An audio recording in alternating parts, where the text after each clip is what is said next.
এবং ডায়াবেটিস সহ উনি নানাবিধ অসুস্থতায়, মারাত্মক অসুস্থতায় উনি উনি ভুগতেছেন, আক্রান্ত হয়েছেন। আমরা বিজ্ঞ আদালতে সাবমিশন রেখেছি। বিজ্ঞ আদালতে আমরা বলেছি সাবের হোসেন চৌধুরী জামিন পেলে উনি পলাতক হবে না। আইন এবং আদালতের প্রতি ওনার পূর্ণ আস্থা এবং বিশ্বাস রহিয়াছে। বিজ্ঞ আদালত আমাদের বক্তব্য অত্যন্ত মনোযোগ সহকারে, অত্যন্ত ধৈর্য সহকারে আমাদের বক্তব্যগুলো নিয়েছেন এবং বিজ্ঞ আদালতে আমরা জামিন চেয়েছি। এই সকল মামলায় বিজ্ঞ আদালতে আমরা জামিন চেয়েছি যে এই কারণেই যে সাবের হোসেন চৌধুরীকে যে জামিন দেওয়া হয়, আইন এবং আদালত শক্তিশালী হবে, জুডিশিয়ালের প্রতি মানুষের আস্থা বিশ্বাস বাড়বে এবং মানুষের যে আস্থা বিশ্বাস আইনের আদালতের প্রতি আছে সেটা আরো বেড়ে যাবে। বিজ্ঞ আদালত সন্তুষ্ট হয়ে সাবের হোসেন চৌধুরীকে 5,000 টাকা বন্ডে জামিন মঞ্জুর করেছেন এবং বিজ্ঞ আদালত সহ সারা বাংলাদেশের মানুষ আজকে আনন্দিত এবং খুশি হয়েছে যে বিজ্ঞ জুডিশিয়ালে যে এখনো ন্যায় বিচারে পাওয়া যায় এবং মানুষের আস্থা এবং বিশ্বাস যে আদালতের প্রতি রয়েছে সেটাই আমাদের। আপনারা তো অনেকদিন ধরেই আছেন আদালতে আইন, এই প্রথম তো এরকম ঘটনা যে সরকারের একজন মন্ত্রী জামিন পেলেন, এই ঘটনাটাই প্রথম কিনা?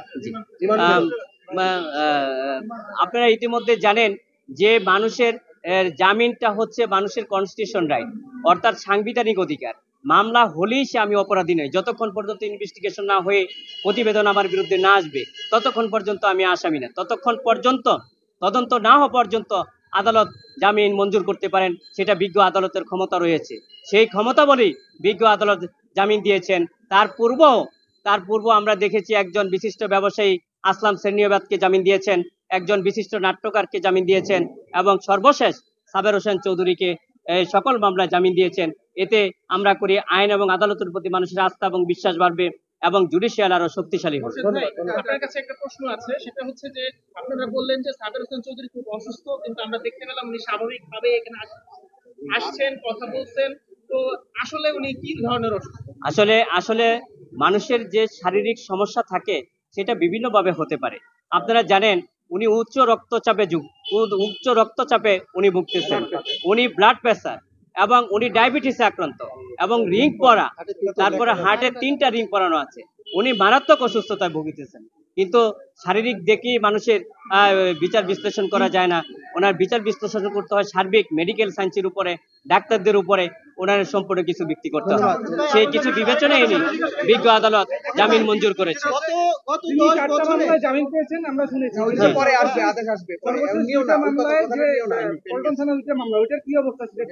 আমরা 6টি মামলার ভিতরে 4টি মামলা বিজ্ঞ আদালত জামিন মঞ্জুর করেছেন এবং 2টি মামলা বিজ্ঞ আদালত যে জামিন শুনানি আমরা করেছি উনি সন্তুষ্ট হয়ে উনি পর্যালোচনায় আদেশ দিবেন। আমরা আশা করি সেই 2টি মামলায় জামিন লাভ করবে। গত 10 বছর আমরা দেখছি অনেক রাজনৈতিক নেতা হুইল চেয়ারে করে আদালতে এসেছে, আবার আদালত থেকে বের হয়েছে। সেই জায়গাতে হঠাৎ আজকে যে এই যে অসুস্থতা প্রায়োরিটি দিয়ে রিমান্ডের মাঝখানে তাকে জামিন দেওয়া হলো, আপনার কাছে কি মনে হয় যে আদালত তখন স্বাধীন ছিল না এখন স্বাধীন? আচ্ছা, আপনারা ভালো সঠিক প্রশ্ন করেছেন যে মানুষের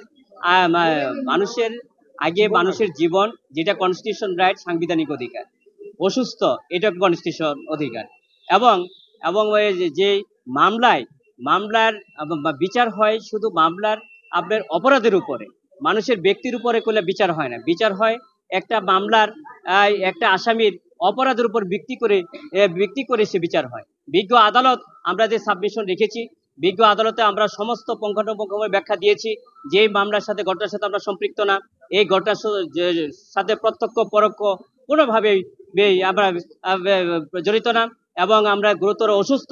বিজ্ঞ আদালত সেই আমাদের সাবমিশনগুলো গুরুত্ব আকারে নিয়েছেন এবং সঠিকভাবে বিবেচনা নিয়েছেন।